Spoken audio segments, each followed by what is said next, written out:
Okay, so quite a few people wanted a second part for the balance video I did some time ago. You asked for part 2, which I thought was a bit weird, because, I'm being an armchair developer telling uh, how developers should make their own game, which they probably know a lot better than I do. But yeah, I will start off with the Druid this time. So I done a Furry Druid, I done a Fire Druid, and I done an Elemental Druid on different gear levels and all that stuff. The only abilities I have never really tried are Vines, and I also haven't really tried a full summon build. I also haven't really experimented a lot with these spirits here, at least not the spirit of Bobs, but yeah, let's get to it. So I'll be mostly probably only talking from the point of view on my Fire Druid here. So we can start off with the Fire Tree as well. Firestorm, this is actually a good PvP ability. It also does a lot of damage. I will just quickly show now where my Fissure is at over 5k. And then Firestorm is almost that much. But whereas Fissure is like this, easily avoidable for most people, Firestorm is this. So it's a rather fast tagging ability. Imagine yourself teleporting around a lot and then quickly casting this one on your opponent. It's actually not a bad ability. However, the animation should be faster, so it really is a very dangerous ability for PvP, but perhaps that would be a bit too overpowered. So yeah, it's a good PvP ability. It's not as good as Arctic Blast, I would say, for low-end gearing and whatnot, leveling and all that shit on a new character. It is a bit weak there. Molten Boulder and Volcano, they both do damage that is not fire, but it's too little. I feel like both of them should have a massive boost to their non-fire damage, so fire druids can deal with physical immunes. So you can quickly see my own gear level here. It's pretty much high end there, but it doesn't matter how much gear I put into this fire druid here, I'm never gonna be able to do Chaos runs or whatever. It's just so slow. So I'm relying on my Merc and a fully leveled Grizzly to do any content in hell pretty much, because there's so many fire immunes in this game, and with Molten Volta and Volcano being rather weak on the damage part, I have to rely on those two things. So yeah, buff the non-fire damage in those two, and perhaps even do something about the animation and whatnot. It's a little annoying with Volcano. It's kind of just, it's spriting fire everywhere. It's kind of random. Fissure, this one should have no cooldown at all, no animation, whatever. It should just be, and then you can cast it again. Just fissure all the whole screen. That one might be a bit overpowered, but I feel like, at least in the current sense now, where we cast Fissure, and then maybe the mob will move. And now first I can cast it now, because it's just annoying waiting on this ability here when it is your main damage ability. It's kind of like the Sorceress Blizzard. As long as Fissure would not stack, that would be totally fine, so you can't stack a Fissure on top of a Fissure. But yeah. Also another thing, it only lasts for 3.2 seconds. I don't even know why it's 0.2 seconds. That doesn't make sense. Why would you care about 2 milliseconds? This ability should be on the ground for a lot longer time. Maybe 8 or 10 seconds. So yeah. Armageddon, it's a fun ability, but it's too random. You have no control over it. Also, another thing is that it's annoying to keep up an ability that only lasts for, well, in my case, 50 seconds. It's just annoying ability. However, it's extremely strong for killing bosses, which is something that this Fire Druid does lag a little bit. So yeah, it's a good boss ability and a good PvP ability for one-shotting close-up targets, but that's about it. Cyclone Armor, it should just absorb more damage, like even fully synergized with, a normal wine, yeah, it doesn't do a lot. You have to, like, either you are just fine with rebuffing it all the time, so you pretty much have to recast it every time you're getting hit by like a few lightning souls or whatever, then it's okay ability, but for a player like me who hates to keep up buffs and recast buffs, kind of like how Armageddon only lasts for such a little time, as well as Hurricane. That just makes it an annoying ability. Twister, I don't even know why this ability is such a copy of Tornado. I feel like this ability should be something completely else. I can imagine something that would work maybe more like Hurricane. I don't know. It just has to be different to Tornado, because I don't think there's any other class in the game that has an ability right next to each other that reminds itself of so much. Nobody would ever use Twister, also just because it's less damage and whatnot. But it's just, yeah, it reminds me too much of Tornado, and it's a wasted, boring ability. Tornado. I feel like this should send out more than one at a time. So if we click on Tornado here, let's just find it there. It's one tornado at a time. This is just like the whole debate in Diablo 3 when it started, getting annoying with only one. But then we increased the attack speed on items, and in 1.8 the tornado ability was very good in Diablo 3, and so forth. But yeah, I feel like they should just be throwing out more tornadoes at a faster speed, because yeah, one tornado at a time that kind of randomly moves around is a bit annoying. And again, Hurricane, it should just do more cold damage. The cold damage itself is okay, it's just not enough. Even fully synergized and all that stuff, it's just too weak. So more cold damage and also more duration. However, I do think that the radius should maybe be nerfed a bit. It is a bit crazy if you are to buff the damage to have such a large area around you where you just have to walk around and the whole screen will be damaged pretty much. So yeah. But with that, I think we will move on to the shape-shifting tree.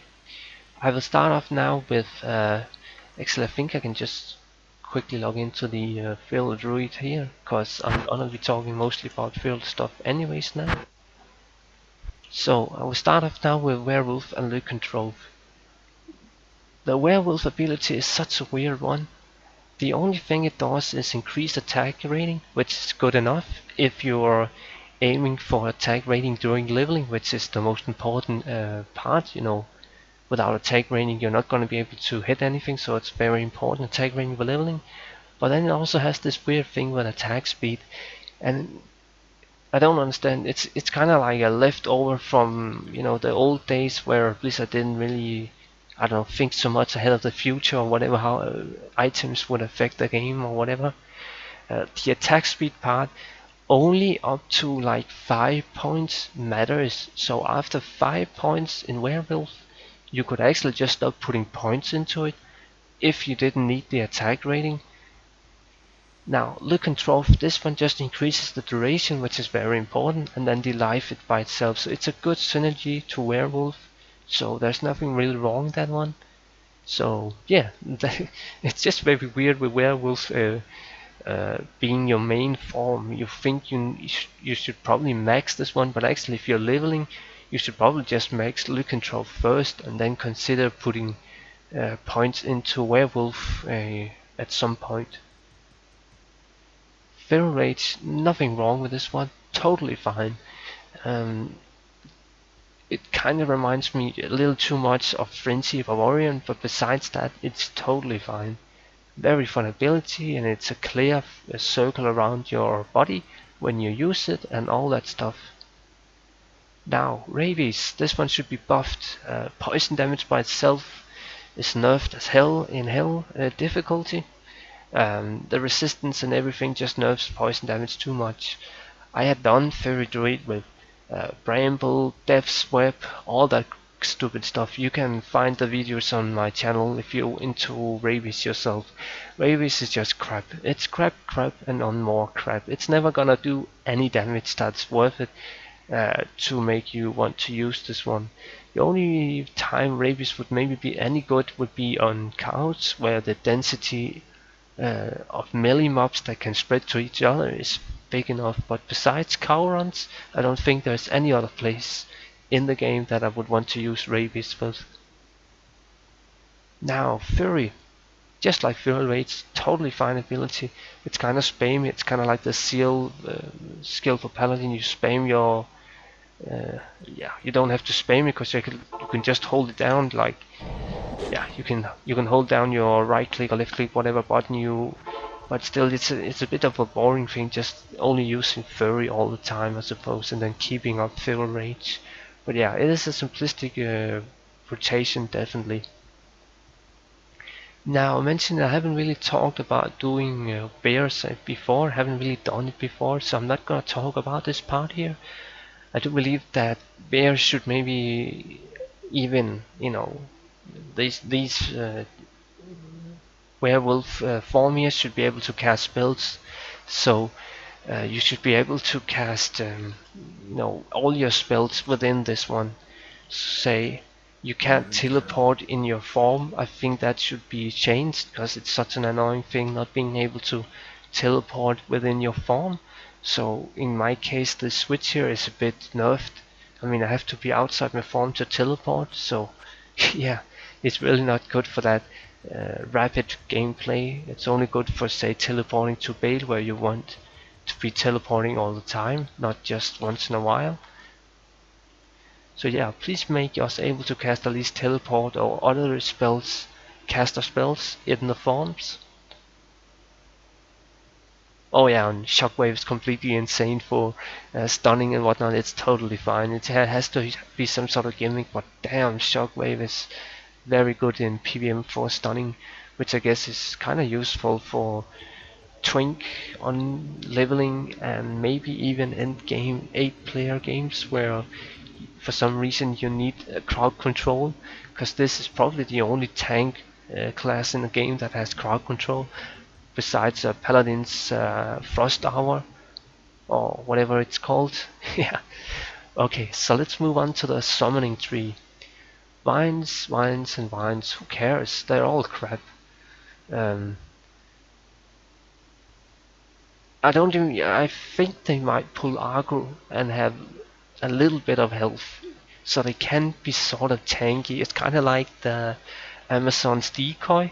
So now you cast a vine into a room and the mobs run towards the decoy, and then you're kind of safe for a second or two to just spam your abilities. So it kind of works like an aggro dump. So that's a fine enough use for them, but besides that, they're not really that good. Solar Creeper should probably just be some sort of instant ability or a buff that follows your character around. Wherever you walk, the the solar creeper would follow you, so that would be look kind of cool, I guess. I just don't believe that you should have to cast these vines here all the time to keep them up. But yeah, I think with that little part, I will move on to the summons. All summons should just be completely buffed. There's no point to ever make a full summon build.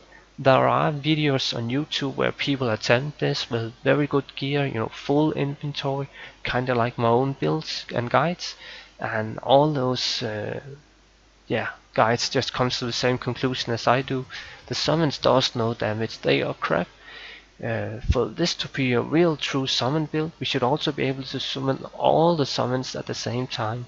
So Direwolf, Spirit Wolf, maybe not both of them, but we should at least be able to have both the Bear and Wolf and of course Raven out at the same time. That is a fair thing, I would definitely say. So, Oak Sage, Heart of Wolverine, and Spirit of Barbs. Oak Sage should just have more health, just like the other spirits. They die too easily, it's annoying to keep them up. It's kinda like Cyclone Armor, you have to watch out for it so often. And then when they do die, it matters way too much, cause yeah, they don't need to be buffed. What they do are very strong. They are totally great in all their ways. I don't know about Spirit of Barbs, cause I can't see a point where that would be good, besides maybe reflecting range damage from certain soul mobs. Yeah, the soul mobs in the fire and whatnot. But yeah, Spirit Vibes, I'm not quite sure about this one, so I'm just gonna leave this as a blank. If it's any good or whatnot, do tell me. But yeah, more life to these ones. They should probably also just cost maybe a bit less mana and stuff. It's kind of annoying to rebuff them all the time in a scenario where you might lack mana or whatever. But yeah, more life so they can actually survive. It doesn't have to be as strong as the summons, but at least just a little better than it is now, because like one shot is often to see from these spirits here, so it doesn't work very well. But yeah, I think that pretty much covers it. I could do some quick roundup now for the different trees. Wine Druids are definitely the best for elemental builds. Again, due to fire, Druids not being able to really do anything against fire immunes in the game, no matter the gear level, infinity, whatever. It just doesn't work with fire immunes. Wine Druid are probably not as good as Fire Druids in PvP. I think a well-played PvP Fire Druid is actually very strong. It also seems like a lot of fun. Haven't really done it myself yet. But stuff like Armageddon for PvP is very fun. So yeah, Wine Druid is probably not a very good PvP build, but it is however a very good PvM build. If you are able to tolerate positioning yourself all the time with tornado spam, which is a bit of a tiresome thing. I don't think there's any other build in this game that requires this much positioning. So tornado is just, you teleport with Enigma all the time, so it's a bit of a tiresome gameplay. But yeah, that's the playstyle we come to deal with now, because Tornado by itself doesn't hit mobs if you don't go to mobs themselves or position yourself in their path. So yeah, that's it for the elemental tree oversight. Furry are just strong, very good, but it's not quite as speedy as some of the other melee builds I feel like. And it also requires some pretty mad gear if you really want to min-max it. Stuff like Tomb Reaver is definitely not available to many people. I would also say it requires some specific things like a rather good inventory to keep a decent amount of attack rating. Yeah, the rest of the gear is kind of like melee builds. You're using your Ravenfrost, your Gore Riders, your Gullies, and your High Lord's Wrath. And yeah, and other stuff. You need a bit of mana leech and stuff. So yeah, it's a fine enough build, but I don't think it's as strong as the other melee builds in this game. However, if it wasn't for Smiter Paladins or Charged Paladins or whatever they're called, Furry will probably be the strongest PvP build in the game of melee. It's just so good to one-shot most things. You can run around with Storm Shield and Grief max block and actually have good survival. You're able to do Ubers, like I can do Ubers in my current gear if I just switch out Dragul's. So in that way it is rather tanky and very fast attacking and hitting and all that stuff. And also it reminds me a lot of Frenzy Barbarians, so if you don't like Frenzy Barbarians you might not like Fury either, so yeah. I think that will cover the first class. Okay, so I think you all know my standpoint on Necromancers by now. I don't think I need to talk more about, poison, summon, all that versus crap. I made my standpoint pretty clear in a related video, which you can always find on my channel, where I pretty much just say that bone Necromancers, Bone Spirit, Bone Spear are pretty much only for PvP and should never be considered for PvM. Yeah, I have a standpoint of view there. I'm not gonna change that. Nothing can make me change that. So yeah, we will start with the summoning spells first. Now that I have actually done a pretty good, well, very good summon Necromancer, I feel like I know the class by now pretty well. So I can just quickly run over the items now. And a little bit of inventory and whatnot. Yeah, cap resist and all that stuff. But I have also, besides the summon, did a full poison Necromancer with Poison Nova.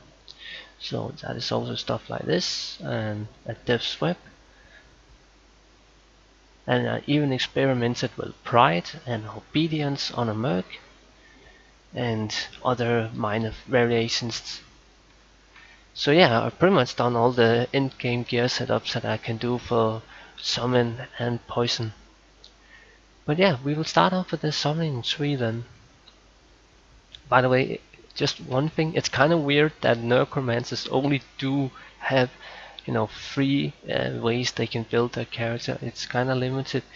Either your full summon, your full bone, or your full poison. 3 way to go, no other choice. You can't even do a hybrid that well. So it's kind of weird. Then we have a whole tree that is only support, much like a paladin build, but still even the paladin tree has some options for support and whatnot. But yeah, let's start with the summoning. I believe that there should be a way to make summons a lot easier. I feel like, it doesn't make sense that you should be able to raise, say, 2 skeletons out of a corpse. That's maybe a bit overpowered, but I feel like that's, it doesn't make sense in a real life world where you can turn 1 corpse into 2 skeletons. But no, fuck realism. This is a game, and I want to be able to make my summons faster and easier. Skeletal Mage should probably get its damage boosted a lot just because it's ranged and it's, before the target is dead, the Skeletal Mage never even got a chance to do anything, if that makes sense. It has to cast a projectile, that projectile might miss, or a melee mob has already killed the target. So Skeletal Mage should either have its attack speed increased, or it should be able to even go melee for some reason, or it should just have, its damage way boosted somehow. Revive is totally fine. It does exactly what you're supposed to do. There's nothing really bad about this one. The mana cost is maybe a bit high, but that's kind of the same for all the abilities. But yeah, this one is the most expensive one in mana, I guess. So yeah. It's nice to be able to have control over what units you need, say orders and whatnot for crossing blow, so it's a very good ability. And also an ability that is actually worth just putting 1 point into it and then using it for, say, a poison Nova Necromancer, so you can get a few summons out quick on the field that are actually good even without having synergies to them. So the only clay golems, the golems we pretty much use are either fire golem for PvP to kill targets that are like 1 health left. That's the only point where we use fire golem for. It's not very good for anything else. Iron golems should probably just be, I get the point. You want to destroy an item and then, yeah, you destroy an item to get a really good summon. It makes sense from a class point of view and, lore wise or whatever, but damn, it's annoying to destroy a good, decent item just to get something that is, very strong, but also not that game breaking strong. So yeah, I think we need to look into a way to maybe, yeah, I don't think it's worth destroying, say, an insight just to get an insight aura all the time. It's a bit much. Blood Golem, I have never really done this one before. I don't know why people are not using this one that much. But yeah, I just don't think it's worth using ever, also just because it's not that tanky. Because for the most part, it's all about Clay Golem. And why Clay Golem? Well, it's a tank. It does some damage, but then it comes with an amazing amount of life. So it can't really be beaten in that sense. It's very tanky and yeah, it's a great golem for that sort of as a golem it's supposed to be a big blunt unit, something bulky, and this one definitely is just that. So yeah, I don't think there's anything to say about it. Oh, and even the slow is kind of useful on bosses that runs around or whatever, so it has a little extra bonus thing there. Skeletal Mastery, it's totally fine. It buffs every parts from life to damage or whatever. It's a very good synergy. I don't think it needs to be nerfed because it really is needed to increase survival rate early on in the game and whatnot. Golem Mastery. Yeah, I think the wall run speed should maybe be a bit higher because the golem is running rather slow for a melee unit. if it's supposed to keep up with your merc or whatever. So yeah, it could maybe be a bit faster walk speed, but that's just my opinion. Natural resistance, that's fine, it's just like the skeleton mastery. However, a bit long down the tree, so yeah, it could maybe take another step up or whatever. And yeah, I think that's pretty much it for these summon tree. Again, I like to just believe that we should be able to keep our summons out on the field easier, and they should probably, I don't know if they should be buffed in any way for the damage wise, because summons are a lot of damage with auras and whatnot. But yeah, I think it's also down to, it's an old game. The way they work is just not that good all the time. They run around and being stupid, kind of like Diablo 3 summons early on. Whereas the summons now in Diablo 3, the pets and all that stuff, are very smart and active. So yeah, we can't really expect them to work that good now in such an old game. But still, it's a nice thing to compare it to Diablo 3. Okay, Poison and Bone. Bone armor is just like cycle armor, annoying to keep up, and also it's rather shitty. It doesn't absorb a lot, even with a lot of skills into it. So yeah, it's a rather weak ability. However, it is full damage, so also physical damage, which is a very important part. Then it's both good in PvP and PvM if you're only dueling PvP melee builds. So that's a little thing there. Bone armor or bone wall. I just want to say that this one should not be spammable just because it's such a lame ability in game, where spiteful player, someone is just out to being an idiot, spams this one. So yeah, there should probably be a rather large cooldown on these two, kind of like a fire druid's ability, where it goes red. But that's just my opinion. Everything else is fine about it. It's a very cool ability as well. It's definitely one of the more unique abilities in the game. It looks very cool, but just don't make it spammable. That's all. Teeth should be buffed, and it should probably do less, less projectiles. It doesn't have to fire off this many projectiles. I don't think that's needed. It should just do more damage. So yeah, buff the damage, and it's a fine ability. It's definitely fine also for 1 tier ability, so it's very good on early on at least. Now, Corpse Explosion. Yeah, I'm not even gonna sugarcoat this one. It should be nerfed, and when it's been nerfed, it should be nerfed a little more. The problem with Corpse Explosion is not so much that it's too strong in that way. Well, yeah, it is too strong. The point is that this ability is so strong compared to the other abilities you could do for damage, so you have to use Corpse Explosion. I don't care how good gear or whatever build you play, every build the Necromancer has to rely on Corpse Explosion. So if you're a Bone Necromancer and you're spamming Bone Spear, as soon as 1 or 2 corpses lie on the ground, you should stop spamming Bone Spear and spam Corpse Explosion. That's the only way to play a Necromancer. It's a very boring ability. You just hold down the button and move your cursor a bit around. It's even easy to use, it just does everything too good. So yeah, nerf the damage in some way, or buff the other abilities somehow. But yeah, again, Bone Spear and Bone Spear, I talked about that briefly, talked about it a lot before. Buff the damage, and Bone Spear should fire off more projectiles, maybe 2 or 3 projectiles. And then Bone Spirit should probably travel faster, and then it should, besides the travel speed, I think it should maybe be able to, I don't know, explode on impact or something like that, so it kind of gets that nice AoE thing. However, Bone Spear is very cool ability. It looks very fun. It's also very good for PvP. Such a fast-moving projectile is very rare in this game. Besides maybe a few other abilities like the Lightning Fury from a Yavason or whatever. Very fun to see such a fast-moving projectile. Poison Dagger. This was the only way that the Necromancer was ever gonna do a melee build, and it's just not good.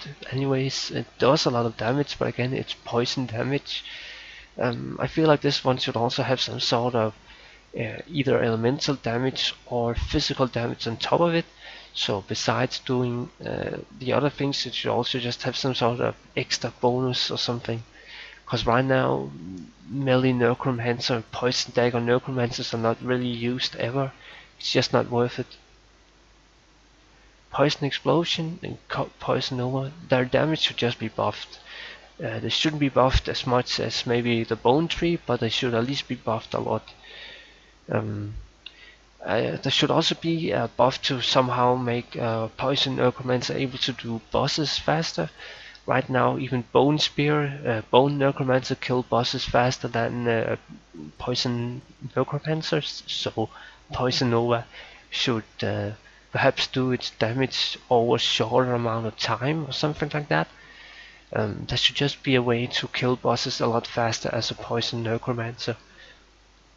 But yeah, I think that pretty much rounds up the Poison and Bone spells. It's hard to tell if there should be any, sort of overline to this one, but mostly it's balancing damage. I think that's pretty much the theme for this one. Just get the numbers right, and this tree is very fun. Now the curses tree, there's just so much endless possibilities for these things here. Like dim vision is amazing for untwinked. I can just perhaps quickly go and find dim vision again. I talked about that one before, but this is like such a good ability for untwinked. Like people can solo the game just for the golem and merc using this ability. Like it's just so much fun. The mobs can't do anything, and then your merc can just run around, kill all the mobs for you, and they will never hit you. It's a lot of fun with curses like that. The curses tree has so much unique things about it, from amplify damage to life tap to lower resist, decrypify, amazing, even stuff like terror. Honestly, the whole tree is very fun, and every curse pretty much can be used for either of the three main builds that Necromancer can run with. I don't think there's any curse that are too overpowered or specifically too weak. I suppose some of the curses could always be buffed a bit. The radius, maybe I don't know, the duration, anything like that. But yeah, I don't think there's much to say about this one really. The curse tree just works. It also just gives so much synergy to the the way you can play the character. So, for instance, on a Necromancer here, as a summon, I can choose to put on life tap when only my merc needs health. Because as soon as I pop life tap, my merc is gonna get a lot of life leech. So that means that I can only spam amplify damage, which is just very nice to see such an active playstyle between two curses. Yeah. But I think that pretty much rounds it up. So again, thank you for wanting content like this. If you feel like you want to see a part 3 where I maybe can take like an Amazon and Bavarian or something like that, feel free to comment about that. I might just do a part 3 as well if people really do enjoy this sort of content. Again, it's fun being an armchair developer telling what, how I think the game should be. Yeah. That's not always gonna be, a popular opinion or whatever, but yeah, that's what you asked for, and this is what I give you. So yeah, see you on the next one.